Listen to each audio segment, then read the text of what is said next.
अजीत कुशवाहा, आप देख रहे हैं न्यूज़ डीएनए इंडिया। अब होगा खबरों का डीएन।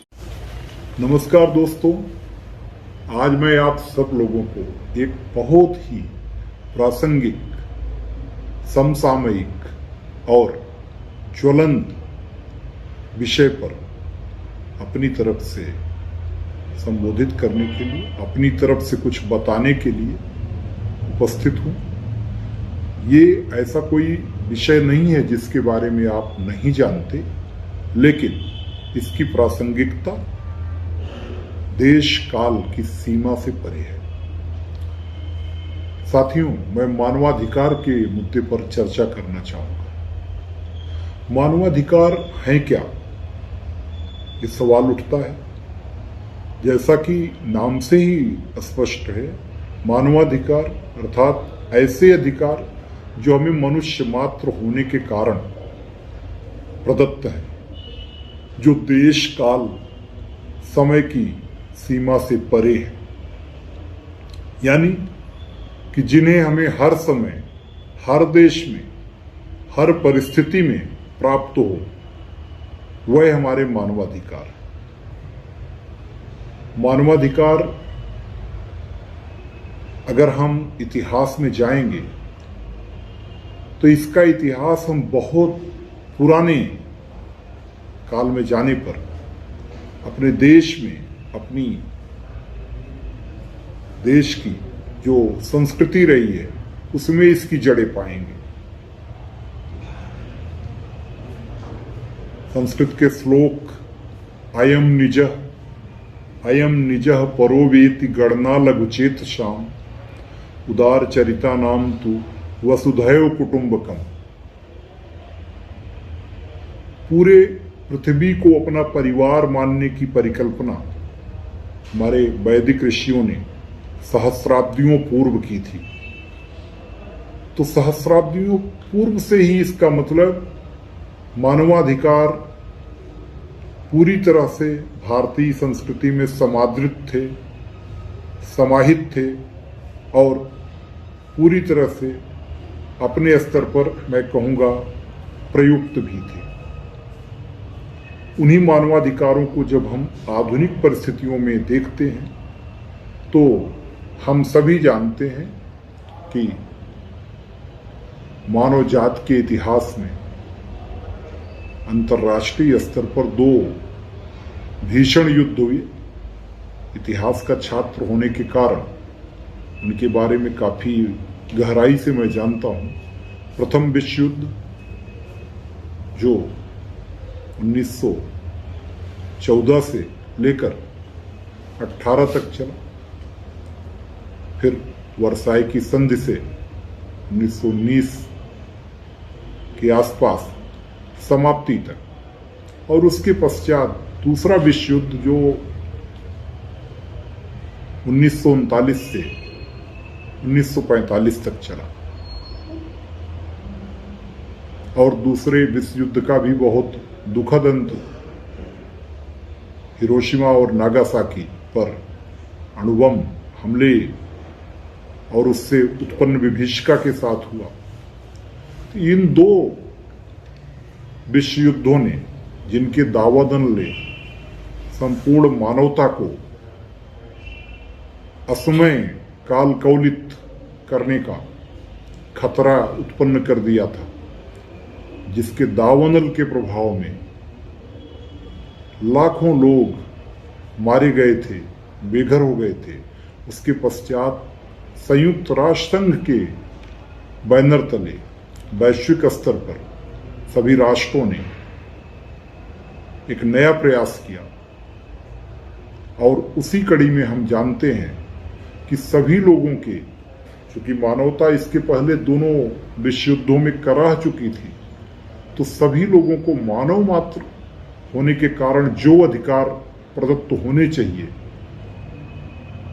उनको सूचीबद्ध करके 10 दिसंबर 1948 को संयुक्त राष्ट्र संघ ने मानवाधिकारों का चार्टर घोषित किया। मानवाधिकारों के इस चार्टर में 30 अनुच्छेद थे, जिनका अगर मैं मूलांश कहूं तो मूल यही था कि मनुष्य मात्र होने के कारण जो 30 अधिकार हर अनुच्छेद में पृथक पृथक प्रदत्त किए गए, जो देश काल परिस्थिति से परे, देश काल की भौगोलिक सीमाओं से परे सभी मनुष्यों के लिए हर जगह लागू थे, उनको लागू किया गया। और उन्हीं को हमारे भारतीय संविधान में भी काफी कुछ अंगीकार किया गया है, कुछ नए भी मानवाधिकार जोड़े गए हैं। जब हम मानवाधिकारों की परिभाषा को और ज्यादा गहराई से देखते हैं तो हम देखते हैं कि बहुत स्पष्ट रूप से हमारे मानवाधिकार संरक्षण अधिनियम 1993 जो हमारे देश में मानवाधिकार की आयोग की स्थापना 1993 में उसके साथ लागू हुआ, उसमें परिभाषा दी गई है कि मानवाधिकार क्या है। बताया गया है कि मानवाधिकार से अभिप्राय व्यक्ति के जीवन, स्वतंत्रता, समानता एवं गरिमा से संबंधित उन अधिकारों से है जो संविधान द्वारा प्रत्याभूत हैं या अंतर्राष्ट्रीय करारों में सन्निहित हैं और हमारे देश में न्यायालयों द्वारा प्रवर्तनीय है। मतलब बहुत स्पष्ट है कि व्यक्ति के जीवन की स्वतंत्रता, समानता व गरिमा को संरक्षित करने वाले अधिकार मानवाधिकार हैं, चाहे वह हमारे संविधान में उनका उल्लेख है या अंतर्राष्ट्रीय करारों या संधियों में है, और जो हमारे देश में न्यायालय द्वारा प्राप्त कराए जा सकते हैं। प्रवर्तनीय का अर्थ है कि अगर हमारे मानवाधिकारों का कोई अतिक्रमण कर सकता है तो माननीय न्यायालय द्वारा हम वहां पर अपील कर वहां तक अपनी बात पहुंचाकर अपने उन अधिकारों की प्राप्ति कर सकते हैं। मानवाधिकारों के बारे में जैसा कि हमने पहले भी कहा, ये ऐसे हकदार हैं, हम सभी लोग इनके प्रति, यानी प्रत्येक मनुष्य जो प्राणी मात्र होने के कारण इन मानवाधिकारों के प्रति हकदार है, वो हमारे अपने मनुष्य होने मात्र की प्रकृति में निहित हैं। यानी बाय डिफॉल्ट हम मनुष्य हैं, इस कारण ये हमें प्राप्त हैं। किसी रीत रिवाज, परंपरा, कानून, राज्य शासक द्वारा ये प्रदत्त नहीं है। और सबसे बड़ी बात कि हमारे व्यक्तित्व का विकास मानवाधिकारों से जुड़ा हुआ है। यानी बिना मानवाधिकारों के कोई भी मानव अपने व्यक्तित्व का सर्वांगीण विकास नहीं कर सकता। और ये प्रत्येक मानव को बिना किसी भेदभाव के प्राप्त हैं, चाहे वो किसी भी जाति, लिंग, रंग, धर्म व भाषा से ही क्यों संबंध न रखता हो। और मानव की गरिमा भी मानवाधिकारों से जुड़ी हुई है, चाहे स्त्री हो या पुरुष, बालक हो, युद्धबंदी हो, अभियुक्त हो या कोई भी व्यक्ति क्यों न हो, मानवाधिकार सबको हर स्थिति में समान रूप से प्रदत्त है। हम सभी जानते हैं अनेक प्रकार के हमारे मानवाधिकार होते हैं। उनमें आर्थिक, सामाजिक, सांस्कृतिक, नागरिक बहुत सारे अधिकार हैं जो हमारे देश में हमें मूलाधिकारों के रूप में भी काफी कुछ प्रदत्त हैं। अनुच्छेद 12 से लेकर 35 तक जो भारतीय संविधान में मूलाधिकार दिए गए हैं, वो काफी कुछ हमारे मानवाधिकारों की भी श्रेणी को पूरी तरह से कवर करते हैं। कुछ मैं कहूंगा कि मानवाधिकारों का दायरा समय, देश, काल एवं परिस्थिति के साथ जैसे जैसे हम विकास के नए सोपान पर पहुंच रहे हैं, उनका दायरा विस्तृत होता जा रहा है। उसी कड़ी में आज की डेट में हम देखेंगे तो सूचना का अधिकार, पर्यावरण सुरक्षा का अधिकार, स्वच्छ पर्यावरण में जीने का अधिकार, विकास का अधिकार, क्षतिपूर्ति का अधिकार, रोजगार पाने का अधिकार, बहुत सारे ऐसे अधिकार हैं जो समय के साथ साथ भारतीय संविधान की व्याख्या के द्वारा माननीय न्यायालय द्वारा छोड़े गए हैं और एक सभ्य सुशिक्षित समाज ने इनका पूरी तरह से स्वागत किया है। यानी ये मानव मात्र की गरिमा और उनके व्यक्तित्व को कहीं ना कहीं से और ज्यादा सकारात्मक रूप से मजबूत करने वाले तत्व सिद्ध हुए हैं। साथियों, अब हम मानवाधिकारों के बारे में जब डिटेल में अगर जाएं, इनमें है क्या, जो मानवाधिकारों की सार्वभौम घोषणा हमने बताया संयुक्त राष्ट्र संघ ने 10 दिसंबर 1948 को की, तो हम बहुत ब्रीफ में इन 30 मुख्य अधिकारों के बारे में बताएंगे। अनुच्छेद 1 कहता है कि सभी मनुष्य गरिमा और अधिकारों की दृष्टि से स्वतंत्र और समान है, जन्मजात स्वतंत्र और समान है, और बुद्धि एवं अंतर चेतना से भी सभी अपने आप प्रदत्त हैं। इसी प्रकार से अनुच्छेद 2 कहता है कि इस घोषणा पत्र में जितने भी अधिकार और स्वतंत्रताएं अभिलिखित हैं वह सभी मूल वंश, धर्म, लिंग, भाषा, राजनैतिक विचार, राष्ट्र, समाज, उद्भव, संपत्ति, जन्म, इन सब से परे सबको समान रूप से प्रदत्त होंगे। यानी कि जितने भी इस चार्टर में मूलाधिकार के रूप में मानवाधिकार उल्लिखित हैं वो अंतर्राष्ट्रीय स्तर पर सभी को प्रदत्त हैं।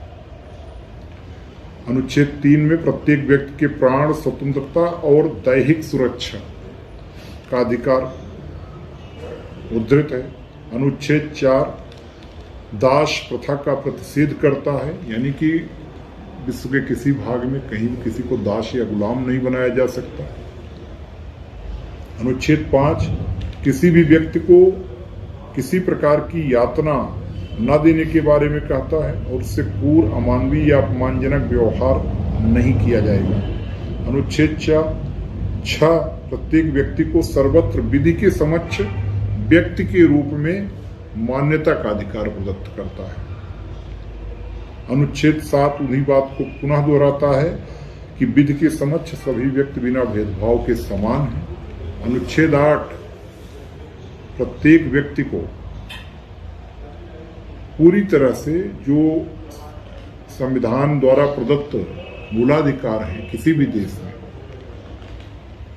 उनके विरुद्ध अगर उनका वायलेशन होता है तो वो उनके विरुद्ध उपचार भी प्राप्त कर सकता है, संवैधानिक उपचारों के अधिकार के अंतर्गत। हालांकि ये सभी को समान रूप से नहीं प्राप्त होते।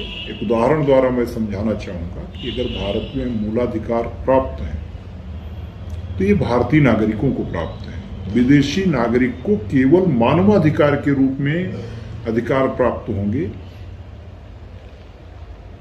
मूलाधिकार पूरी तरह से प्राप्त नहीं, क्योंकि मूलाधिकार उस देश के नागरिक पर पूरी तरह लागू होते हैं।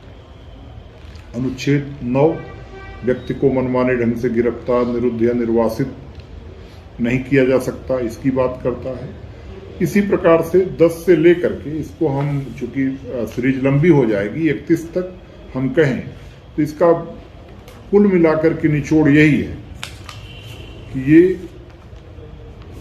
मानव मात्र के अधिकारों की बात करता है और मनुष्य मात्र होने के कारण जो अधिकार प्रदत्त हैं वो सबको मिले उनकी बात करता है। अब हम थोड़ा सा इसमें पुलिस के बारे में अपनी बात रखें, क्योंकि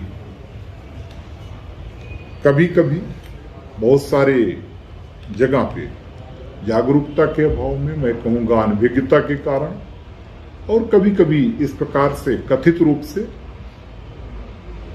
पुलिस के ऊपर मानवाधिकारों के अतिक्रमण के आरोप लगते हैं।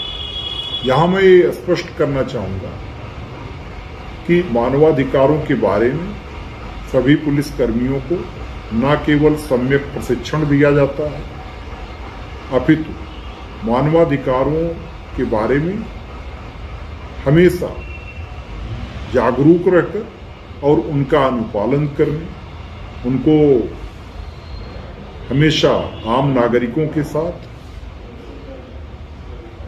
यहां तक कि चाहे वो कैदी ही क्यों ना हो, उनके साथ भी मानवाधिकारों को पूरी तरह से संरक्षित करने और उनके मानवाधिकारों के किसी भी रूप में हनन न होने की बात हमेशा बताई जाती है। मानवाधिकारों के बारे में मैं इतना अपनी तरफ से जोड़ना चाहूंगा कि कुछ ऐसे मानवाधिकार जो हर व्यक्ति को, इवन चाहे वह बंदी ही क्यों ना हो, पुलिस अभिरक्षा में भी क्यों ना लिया गया हो, उसको प्राप्त होते हैं, उनको हम अपनी तरफ से यहाँ पर ऐड करना चाहेंगे, बताना चाहेंगे कि थाने पर भी अगर कोई व्यक्ति आता है तो ये उसका राइट है, उसकी बात जो कहता है वो FIR पंजीकृत की जाती है। उचित धाराओं में पंजीकरण करने के पश्चात सबसे उल्लेखनीय बात है कि FIR की जो कॉपी है वो निःशुल्क थाना प्रभारी द्वारा जो वादी है, जो कंप्लेनेंट है, यानी आवेदक, शिकायतकर्ता या वादी जो हम कहें, उसको निःशुल्क उसकी कॉपी प्रदान की जाती है। इसके साथ ही साथ थाने पर लाए गए किसी व्यक्ति के साथ किसी प्रकार का अमानवीय व्यवहार या किसी प्रकार की शारीरिक प्रताड़ना ये निषिद्ध है, किसी भी रूप में विधि विरुद्ध है, ऐसा नहीं किया जाता। अगर कोई पुलिसकर्मी ऐसा करता है तो निश्चित रूप से उसके खिलाफ दंडात्मक, विभागीय और विधिक कार्रवाई सुनिश्चित की जाती है। इसी प्रकार से अगर कोई व्यक्ति कभी भी पुलिस हिरासत में लिया जाता है, गिरफ्तार किया जाता है, तो उसे गिरफ्तारी का कारण बताया जाता है और गिरफ्तारी का कारण बताने के साथ साथ अपनी पसंद के विधि व्यवसायी से, यानी जिसको आप अधिवक्ता कहते हैं, एडवोकेट, वकील से परामर्श करने और उसके अपने प्रतिरक्षा के अधिकार से उसे किसी रूप में वंचित नहीं किया जाता। गिरफ्तार व्यक्ति को हर हाल में 24 घंटे के भीतर उस एरिया के, उस ज्यूरिसडिक्शन का जो एरिया है वहां के सक्षम न्यायालय में पेश किया जाता है। गिरफ्तार किए गए व्यक्ति को जब भी थाने में रखा जाता है तो जो मानवाधिकारों के अनुक्रम में भोजन, पानी सहित सुविधाएं हैं वो प्रदान की जाती हैं। इसी प्रकार से हथकड़ी के बारे में भी बहुत स्पष्ट निर्देश है कि थाने में जो भी व्यक्ति रोका जाता है, सामान्य स्थितियों में व्यक्ति को न्यायालय में पेश करते समय हथकड़ी नहीं लगाई जाती।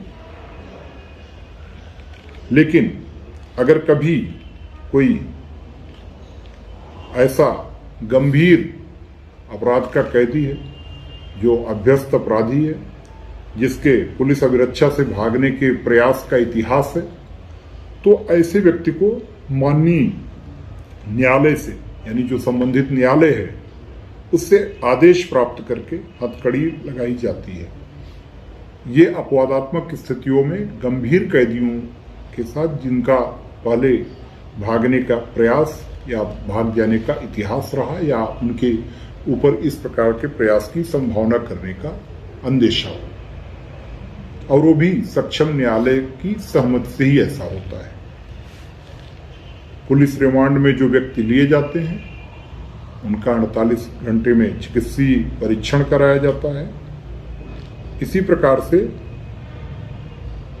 जो भी व्यक्ति पुलिस अभिरक्षा में होते हैं, जितना संबंधित मानवाधिकार हैं, उन सब का अनुपालन पूरी तरह से सुनिश्चित किया जाता है। इसमें कहीं किसी भी प्रकार की कोई लापरवाही नहीं होती।